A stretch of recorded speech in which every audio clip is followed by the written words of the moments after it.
In the heart of Rome stands a building that has been open to the sky for nearly 2,000 years.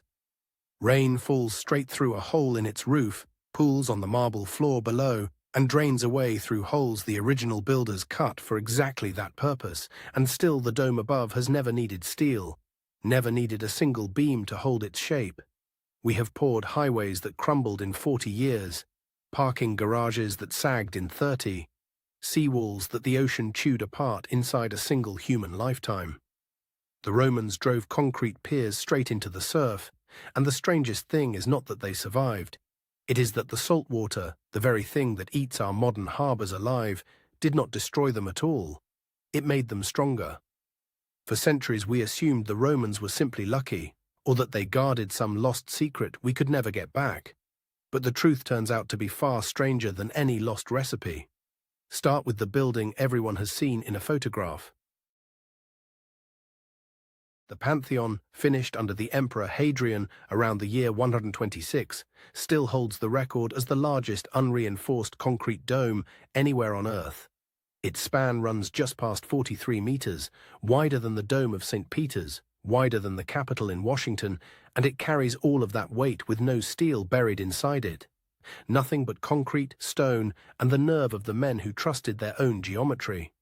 The builders were cunning about it. Down at the base, the concrete is packed with heavy, dense rock, but as the dome climbs, they switch the aggregate to lighter and lighter material, ending near the top with crumbly volcanic pumice so the ceiling would not crush itself. They carved deep square coffers into the underside to shed even more weight. Stand beneath the oculus, the open eye at the dome's center, and you are looking up at a ceiling that has hung there through the fall of the empire, through the sack of the city, through the Middle Ages, and every war Europe has thrown at it since. If you are enjoying this, take a second to like the video, leave a comment, and tell me where you would want to stand inside that dome, and subscribe, because the next part is where the chemistry gets genuinely strange. To see why the Pantheon is a miracle, you first have to understand how our own concrete dies. Almost everything we build today rests on Portland cement, a material patented by an English bricklayer named Joseph Aspdin in 1824. The idea is simple. You burn limestone and clay together at furnace heat, grind the clinker into a fine grey powder, add water and sand and gravel, and it sets into a kind of artificial stone. It is cheap, it is fast, and it is genuinely strong on the day you pour it. But there is a clock ticking inside it. To make it carry real loads, we thread steel bars through it, reinforced concrete, and that steel is the fatal weakness. Water and dissolved salt work through the tiny cracks that every concrete develops. They reach the metal, and the metal begins to rust. Rust takes up far more room than the iron it came from, so it swells, and that swelling splits the concrete apart from the inside out, a process engineers grimly call concrete cancer. Once it starts, it does not stop. Most of the reinforced structures going up around you are designed to last somewhere between 50 and 100 years, and a great many of them will not make it that far. Now set that next to the Roman number, 2,000 years, much of it standing in saltwater with no steel at all. The first clue lives in the recipe. The Romans never had Portland cement. What they had was lime, the same baked limestone that builders have leaned on for thousands of years, but they cut it with something extraordinary: volcanic ash. The finest of it came from the ground around the Bay of Naples, near a town the Romans called Puteoli, the modern Pozzuoli, which sits inside a restless, steaming volcanic crater field. We still name this kind of ash pozzolana after that very town. The architect Vitruvius, writing around 30 years before the birth of Christ in his great manual on building, described the stuff with something close to awe.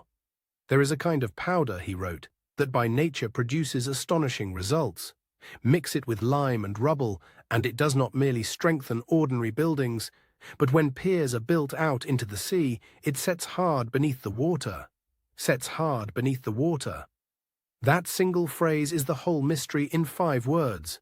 Ordinary lime mortar will never cure if you sink it into the ocean. The sea just washes it to nothing. The volcanic ash rewrote the chemistry.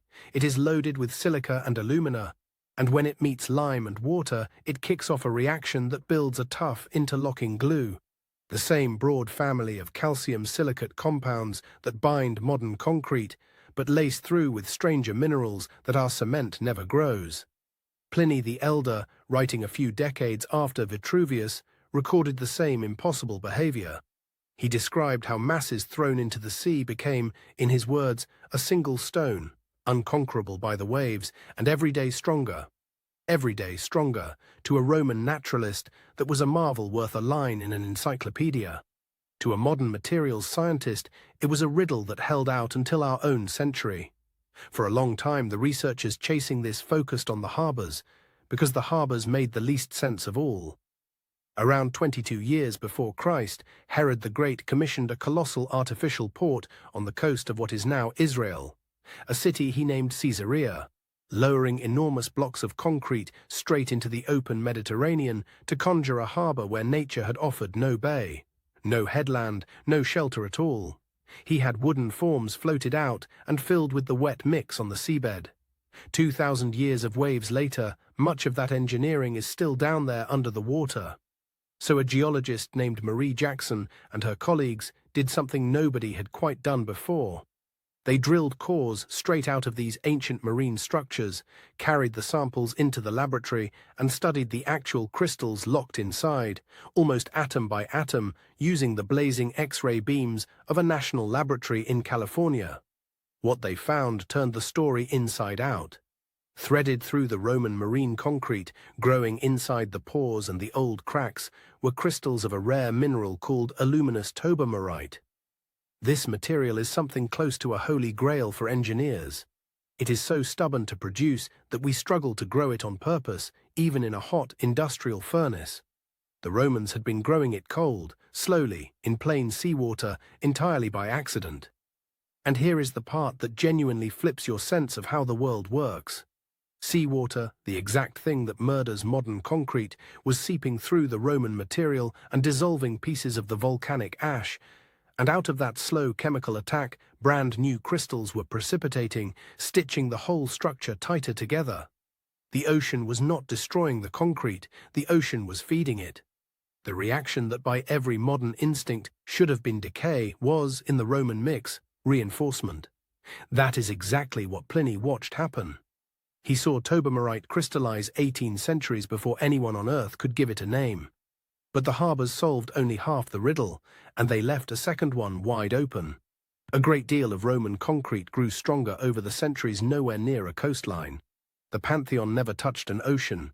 The aqueducts striding across the countryside, the markets, the great domed tombs, the towering walls, all of these stood firm on dry land, far from any tobermorite feeding tide. Something else had to be protecting them. The answer arrived in 2023 out of a laboratory at the Massachusetts Institute of Technology, led by a scientist named Admir Masick, and it started with a detail that everyone in the field had been quietly waving away for 100 years.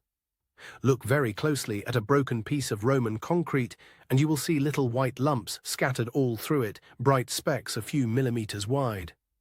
For generations, scholars glanced at these and shrugged.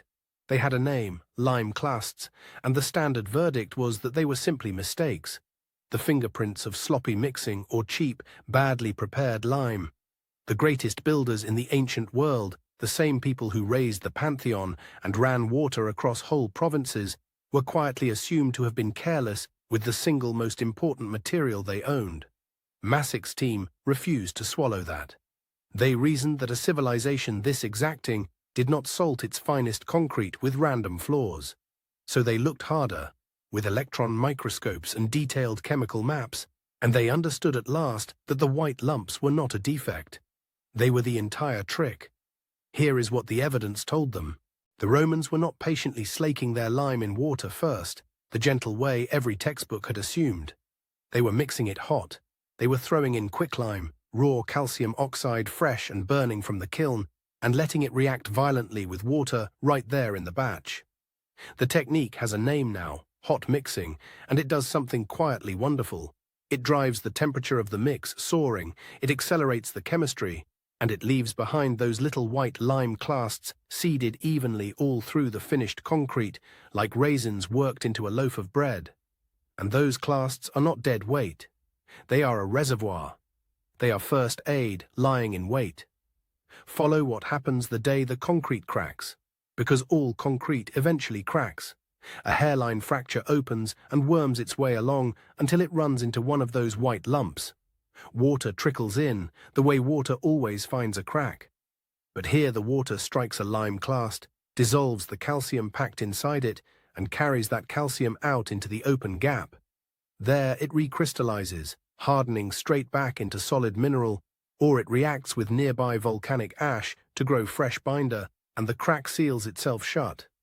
The concrete heals.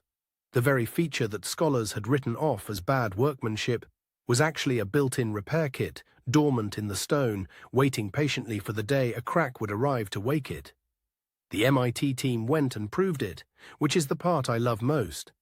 They mixed one concrete the Roman way with hot quicklime, and a second the ordinary modern way.